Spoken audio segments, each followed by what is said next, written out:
Greetings Internet and welcome to Aaron Plays, and I hope you're doing exceedingly well. This will be turn 4 of my playthrough of Tarawa by Decision Games, D-Day at Tarawa by Decision Games. Probably episode 5. I made a few errors during last turn, which I would like to correct, but to correct them we need to go down to the board. So without any hesitation, let's do that.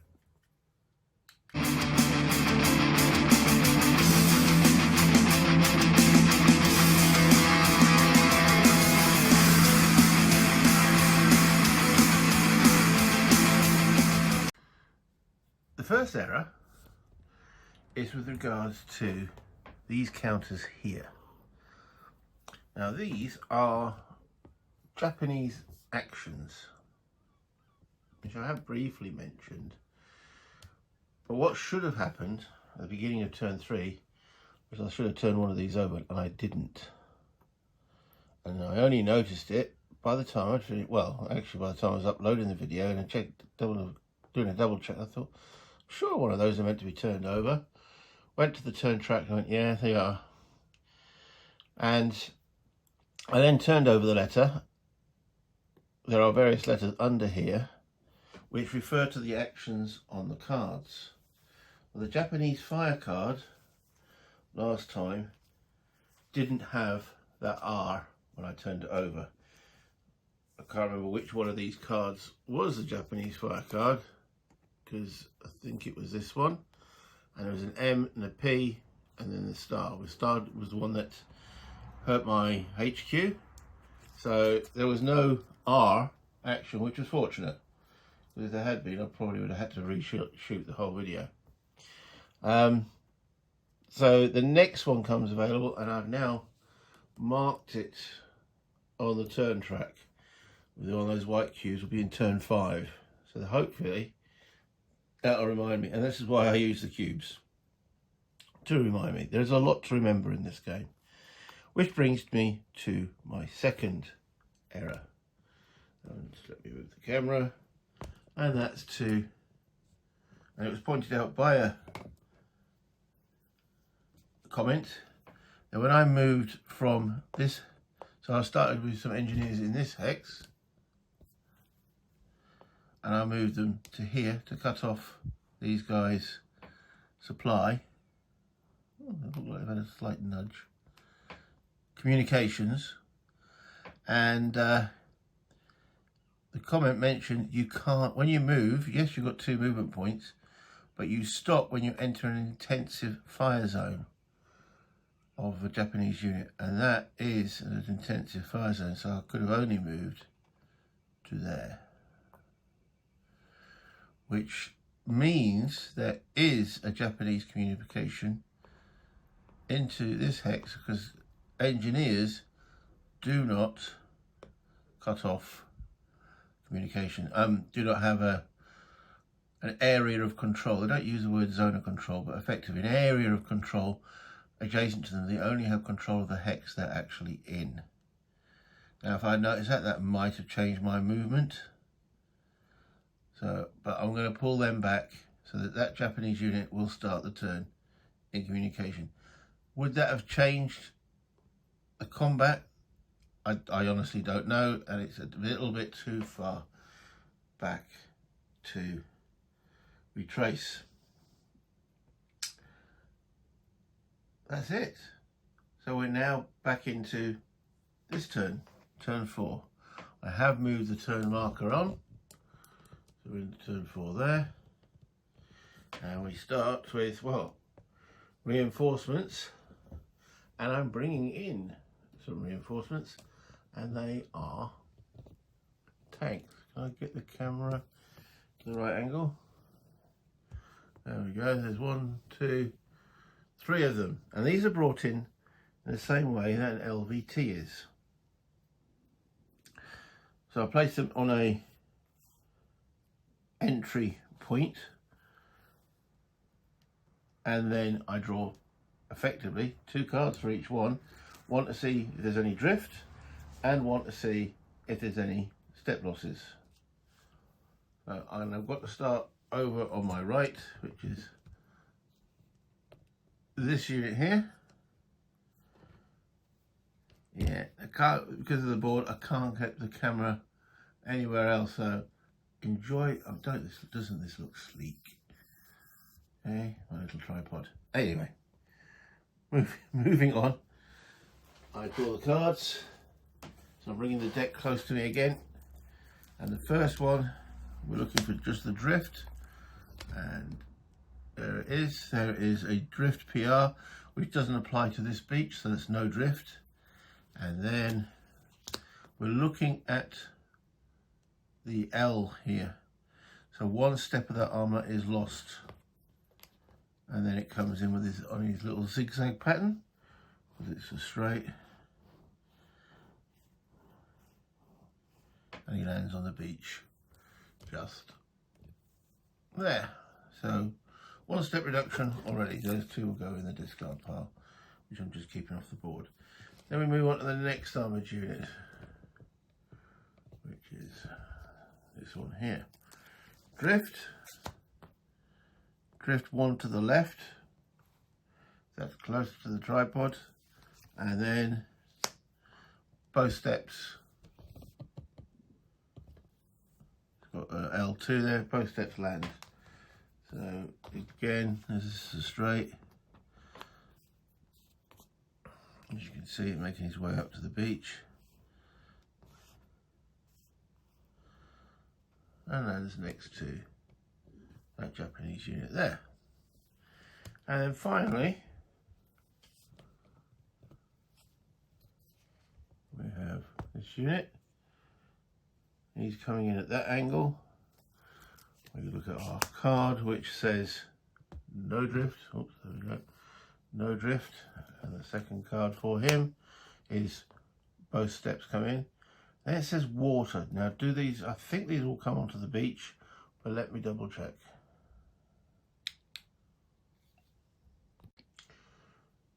Just check the rules, 5.4. Treat water and reef results as beach results. I thought that was the case, but as I say, there are a lot of rules to this game. So he lands there. Okay, so he's in. And that concludes, because there's no reinforcements next turn. There's no units wading ashore. So that will conclude the US amphibious phase of the turn. Just check the rules, 5.4. Treat water and reef results as beach results. I thought that was the case, but as I say, there are a lot of rules to this game. So he lands there. Okay, so he's in. And that concludes, because there's no reinforcements next turn. There's no units wading ashore. So that will conclude the US amphibious phase of the turn. No, it means it will time. Interesting that I've just brought armour onto the board. Anyway, so we're now looking here, and we're starting off with red. So we have, this is a blue position. We have red here. So we're looking for red fire zones. I think I might need a bit brighter light. Okay, so we're looking at the red. Is there an American unit in its zones? No. We keep looking at red. There's red here, but there's no Japanese unit. And yep, nothing red there. Moving along the front. Okay, we have a Japanese unit here in the red, and there is an armour here. Now the symbol on the card is a diamond, but does the armour override that? Let me check. A tank activated by a position colour without a currently available action letter, so it's got an A in the card which is not currently available, performs the fire or advance action. It says fire if any US units are in the tank unit's field of fire, advance if no units are in its field of fire. Now, their field of fire extends by 1 hex because their tank units have got a bit of range. So by the looks of that, that unit becomes in its field of range because we've got the blue intense symbol from this, blue steady. Let me just double check, right, Japanese tank extended field of fire. Yeah, the tank rules for the Japanese are probably the most complex. Japanese, a position occupied by a Japanese tank unit projects a steady field of fire into all hexes 1 hex beyond the position's printed field of fire. That is, all hexes outside of but adjacent to the hex in the position printed field of fire. So those are printed fields of fire, the little blue there. So therefore it projects a steady, which is, you know, one of these units, in that hex of blue. So that's when I look at that card again, which is a diamond on the card. He's a triangle, so he is okay. Armor automatically has an armor bonus when it fires, so it treats armor as non-armor, but if that had been an intense hex, he would have taken a step loss. But it isn't, so there, no. I'll move on. We're looking at blue double. This is a blue, and it's double. Does that mean it moves this disruption or not? Because it's not a double unit. Will it remove the disruption? Okay, it's a little bit convoluted for this shot here, because it's got the armor bonus. It says if a Japanese position fires with the armor bonus, which it will be because it's got that symbol on it, all US armored units in its field of fire are considered non-armored. And Japanese tank units always fire with the armor bonus. Now, what that's actually saying is, so this, my armor here doesn't get its armor bonus, but it's not, it's in a steady field of fire. So in a steady field of fire, fired by an unrevealed position, non-armoured US units, and this is classed as a non-armoured unit because of that symbol on the card, with the target symbol indicated on the fire card, lose a step and are disrupted. Well, that's got a triangle in it, and the card, so it's still looking at the symbol, but it would be treating it as non-armoured, so therefore it's no effect effectively. Phew. Okay, that's from that red position. Any other red position that's, but could he target anything else? This unit here is in the steady fire of that, but it's got a circle on it, so he's okay from this position. So this position causes no casualties. Moving onwards, where is the next red position? It is here. Is anyone in its fire zone? No, and no. So we're okay there. All right, and then moving along. This is the leg of the light, which I have to bring up because if I put my overhead headlights on, you get really deep shadows. So, because of recording in winter, the light coming through the windows is not great. Anyway, there's a Japanese unit here, and it provides no fire onto this American unit. And that's not red either, so no, nothing from there. Have I missed any? I mean, we've got potential units up that end through over there, but none of those are affecting American units. Right, so we've done the red, so we now go back and check the blue. Now the blue requires, look again at the card, either 2 units or a unit with a depth minimum, and the A is the action but it's not available as yet. That'd be an R that would have been. So we're looking at blue, and there's blue here, and he's disrupted. So that blue stops him being disrupted. But there's only one other blue in that area, and he would require depth or this unit to be undisrupted, then they would have fired. As he has no depth, he can't fire with that double, but it does remove the disruption, which means they'll be able to fire next time.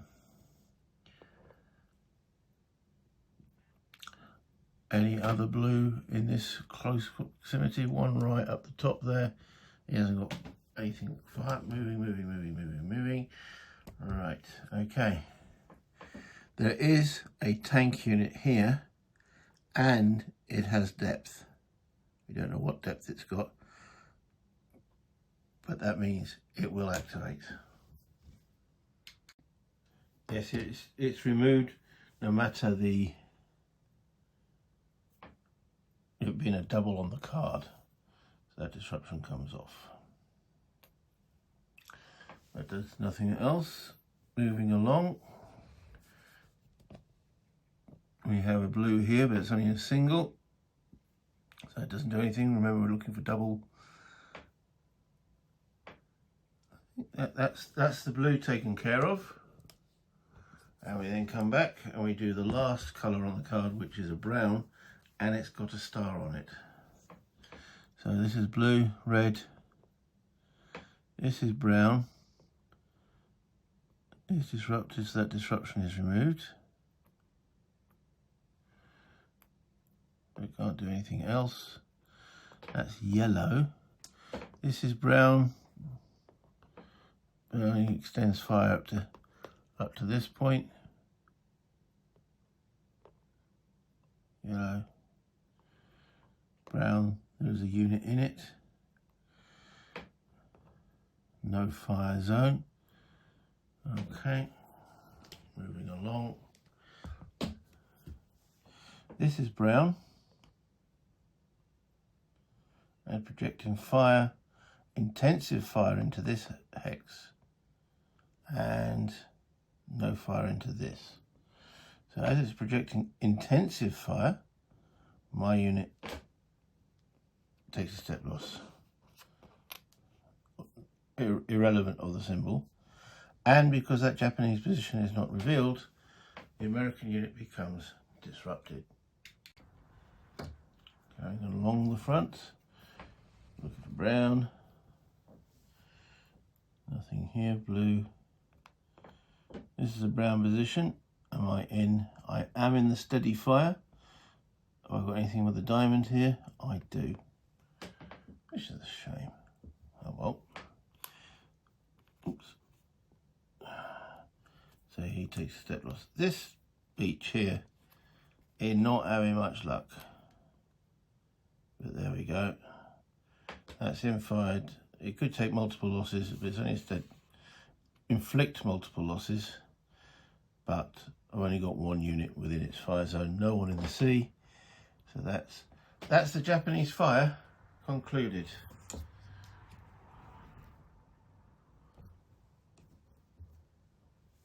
There's no artillery on that card, so we're okay there. Then I move this along to here, nothing. That's what these brown markers, grey markers mean. We're into my action phase, where I've got 3 action tokens, and I'm going to mark or show which units are available through the HQs to actually get free actions. And I'm going to do that by turning my counters units to an angle. They're adjacent to the HQ. Now this unit it can't do anything other than remove its disruptor, and that would be a free action anyway, but I'm going to show it. There's no other HQs down here, so that's that. Moving up to this area. Okay, HQs here. So those units, this is Ryan, he has a HQ. These are all units that will have free actions.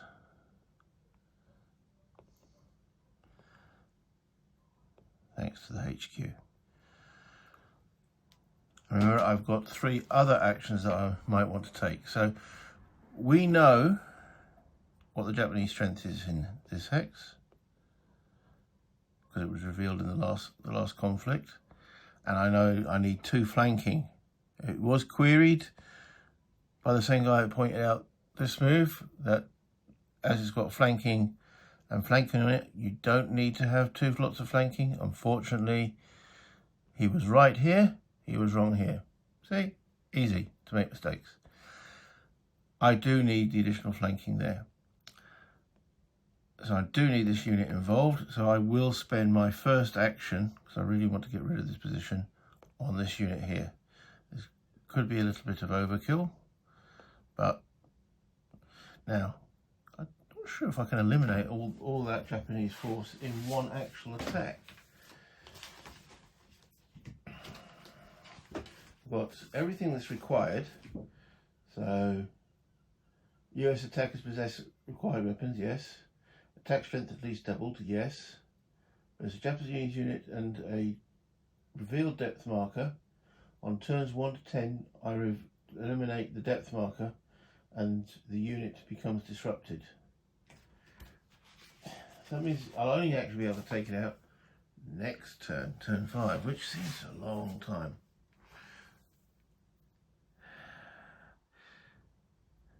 So a slight rethink there.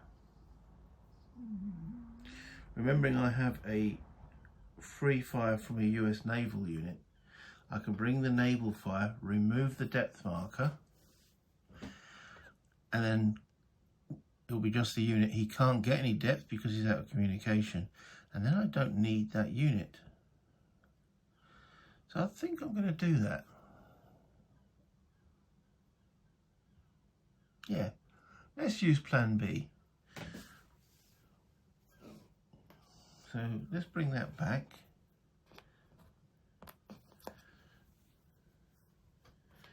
If we bring up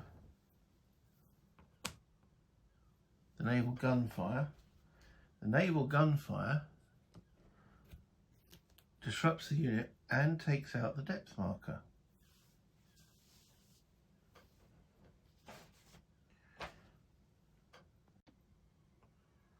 Always worth double checking the rules in this system. Okay. Yes, I can do this. Yes, it will remove the depth marker, but then I can't attack a position that's being fired on by the naval gunfire in the same turn. So it's still going to take me 2 turns. Now, I'd rather keep that in reserve then. So back to plan A, or is it now plan C? No, it's back to plan A, where we will activate that unit to attack using one of my actions up, which means we've gone through, we've got all the weapons, we've got the 2-to-1 odds. That is removed, and he becomes disrupted. And we need to use this unit, that unit, and that unit to achieve that result. And that depth marker is gone. Okay. Next up, I want to take out this position, but it requires close combat. That means that someone's got to go in there.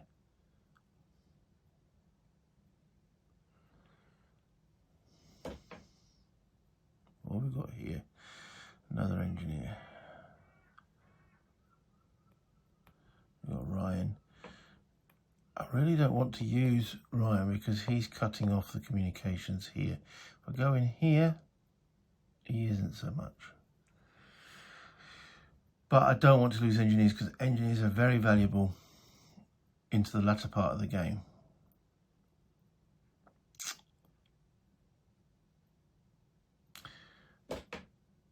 In he goes.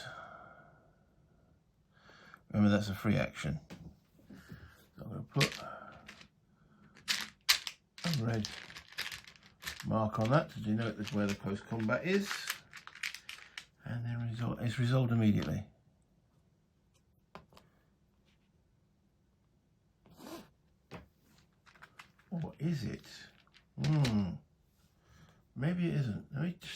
that. As I said, there's a lot of rules in this game, and one for you don't really want. I mean, yeah, okay, I do make mistakes. I'd rather not, because it affects dramatically what could be going on. So let me just double check. When is that close combat resolved? No, it's not resolved immediately. Follow the sequence of play, and it's the last step. After completing all actions, conduct close combat in each hex with a US and Japanese unit. Okay, so which sort of makes sense. So we'll put those back there, and I'll leave the red marker on to remind me that there will be a close combat. And I know there was close combat a couple of turns ago, but that was through an invasion, which is resolved immediately. See, little subtle differences in the rules which can cause problems. I can now move those engineers. Well, do I want to move them there? I've got this unit here. I want to cut this guy's supply off. So if I move this guy to here, it's an intensive fire of a green zone. He's in green. So even though Japanese unit here, it still extends intensive fire. So he could move as far as that point there, using up an action, which means I'm projecting a zone there. If I win this close combat as a full strength unit, we'll project a zone. Again, yes, I'm trying to cut communications off, so we'll be there and there, here and here. Do I need to actually move there then? We have got another engineer there. And we've got a tank. Now, a tank can bombard. So we're going to use this tank as a free action, because he's adjacent to that, to bombard this Japanese unit here. Because if we can disrupt it, that means it's not projecting that fire into that hex there, because it can't fire, therefore my unit can move to there and then there.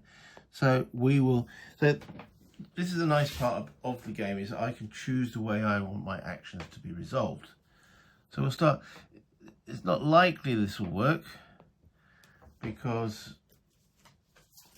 he's only a half strength armoured unit, but it's worth a punt. So I'm looking at the US barrage table, which is here.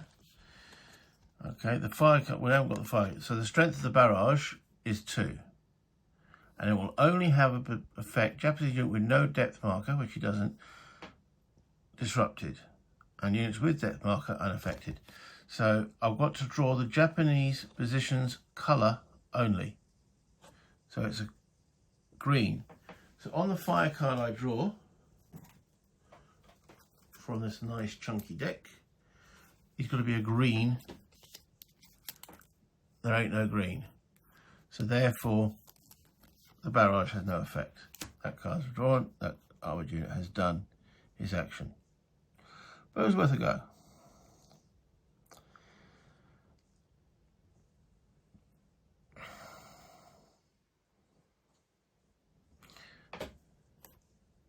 See, that's a steady fire zone there. That is an intense fire zone.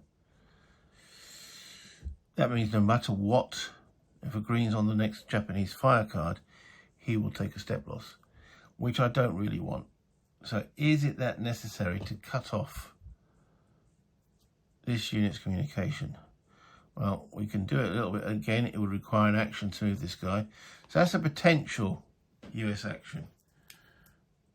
I'm not sure if that's where I'm going to look at elsewhere along the front to see what more I can do elsewhere. These engineers and this other engineer under there, I haven't decided yet. So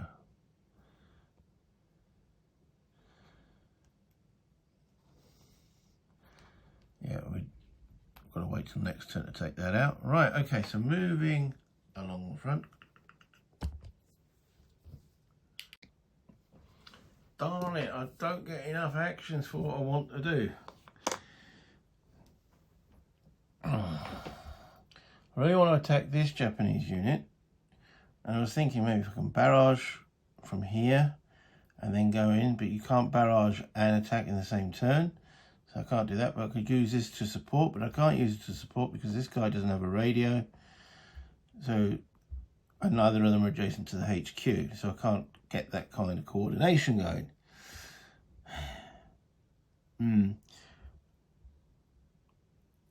So I'm not quite sure what I want to do there, unless I just go in by him on his own.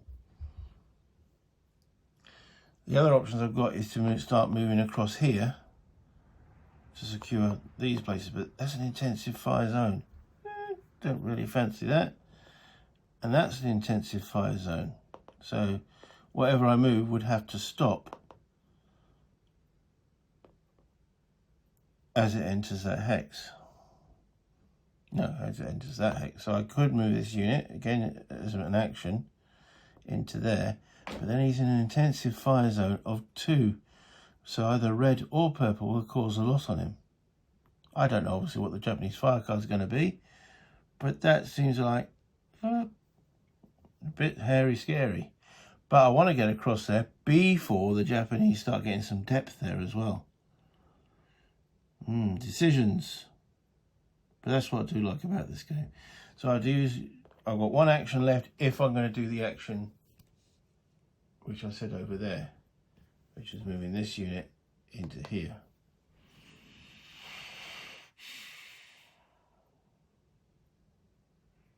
Swings and roundabouts. In fact, I'm going to take that decision now. So this unit, actually, I'm not going to move into there. I'm moving into here because it's a steady fire zone. And that'll be a US action taken.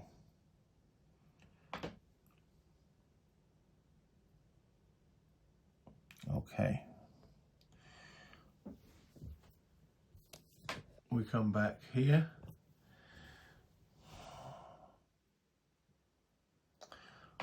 This unit can move, so it will do so. You'll go 1 into there, taking control of this position, and back here for 2. Because that's not an intensive fire zone. So he's now done. I don't really want to move this guy out of there. Or do I?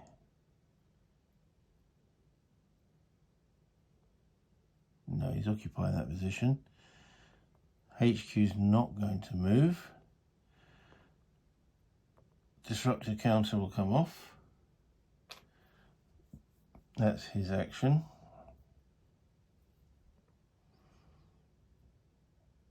None of that use this last US action.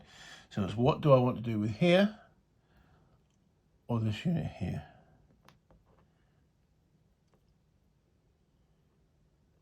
It's tricky.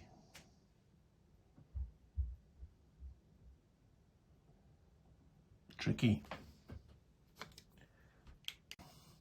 And after all that, I've decided to bring these back. There are 2 exposed there. And I'm bringing them, they're going to do the same action. So it's 1, it's not an intensive fire zone for anyone. This is because I occupy that position. And 2 to there. And that's that action. Bring them back, and maybe I can reinforce that position later on. Okay, so that's all my actions take. Oh, do I do anything with the HQs? So back over here, I've still got 2 free actions over here. Do I push in with my engineers? All right, so that engineer unit will move there. That one will stay there. The HQ is fine where he is. The unit with the HQ will actually move there. It's intensive fire for blue. That's risky, but we do have to move forward a little bit. Okay. And we now go to the close combat.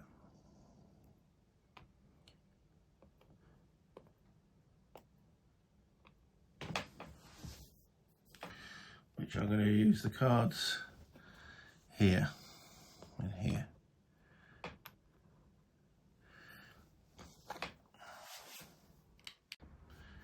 Okay, so for the US, I get one card for each step. So that's 4. 1, 2, 3, 4. And one card because there's a US hero present. 5.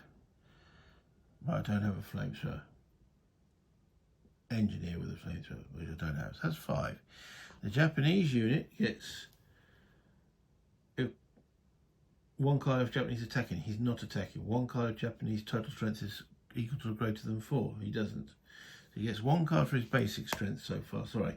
Draw one card for each depth marker and unit in the combat. So he gets one card. One card for each CC requirement. He does have a CC requirement. That's his second card. He's not a tank and it's not knight. So that's it. Cards at the present moment. I'll put the draw deck there. The Japanese unit will draw first. So we're looking for green on this card. There is no green. Excellent, that goes to the discard pile. Now I'm looking for green for myself. There is green. Okay, I think that eliminates the Japanese unit. I'll go back on that. Hold on. There was a combat event. CC US withdrawal hit. I wasn't trying to withdraw, so no effect. Yeah, I've got to look for these. There is no close combat event there, so it's straight onto the R. The card shows a close combat event implementing the event right. If the card shows the close combat position colour, eliminate depth marker from the Japanese participants and discard from the Japanese pile. If no depth marker present, eliminate the Japanese unit. So he's taken out. And yeah, he's eliminated.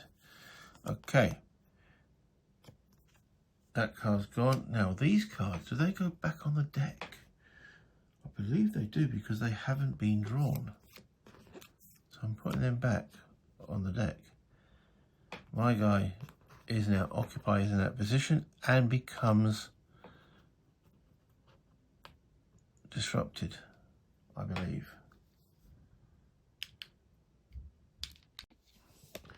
Okay, so let's go back to where that close combat occurred. I placed Ryan back in there with the unit, and I now place a disrupted marker on them. This is all survivors. This is a Japanese elite, so it's taken, and I've just checked the rule, it's placed in the eliminated unit box. If it hadn't been elite, it would actually been removed from play. So this guy means he will come back in some form of capacity. Out from the game completely means we won't be coming back at all. So place him in the eliminated box. That's the last action from the American actions phase. So I'll remove the US action chits.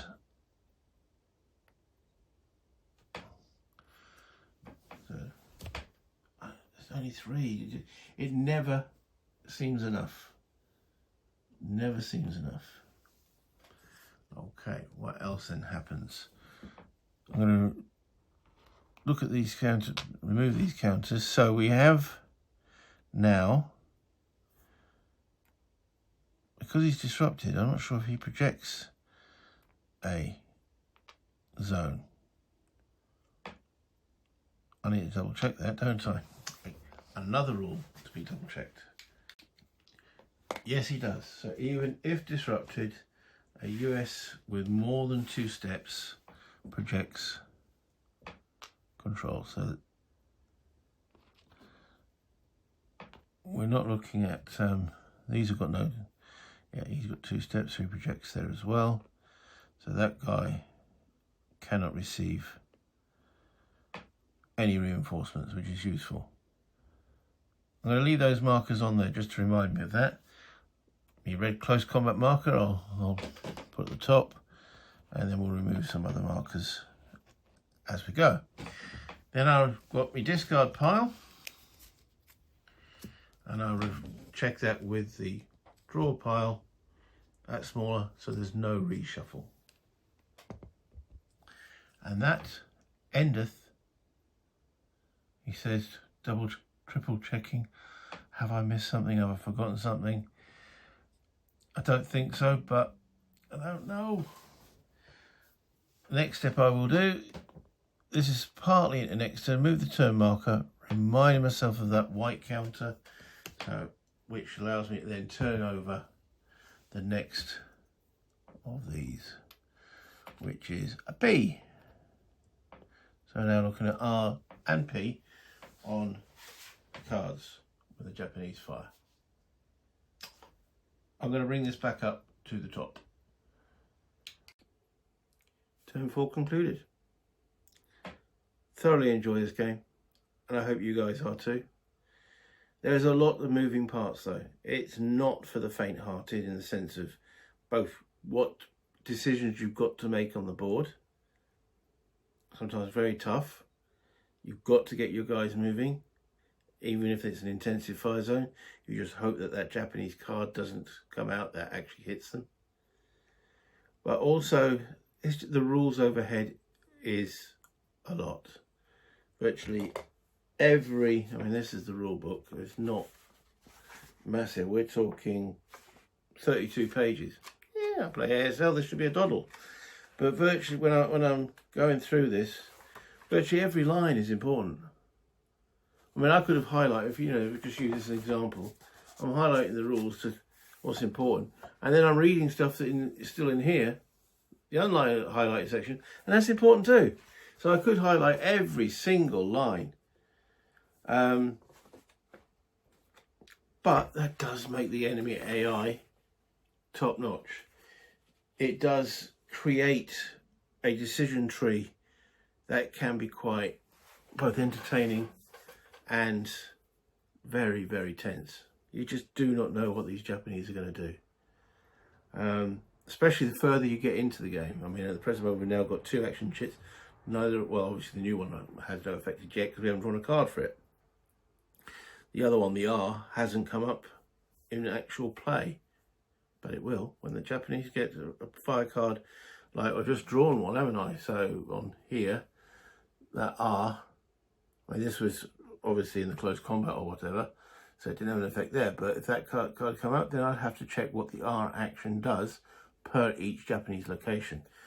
And what are R actions? Well, R is resupply. They get more depth.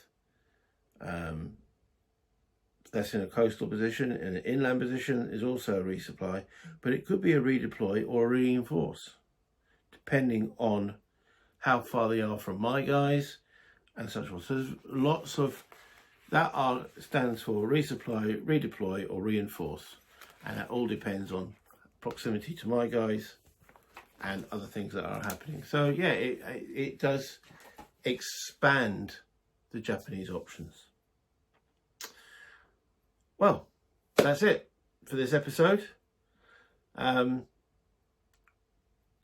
comments are always very much appreciated, and you know all the other stuff. So if you want to, great. If you don't, your decision. Play this game if you've got it. I can't recommend it enough.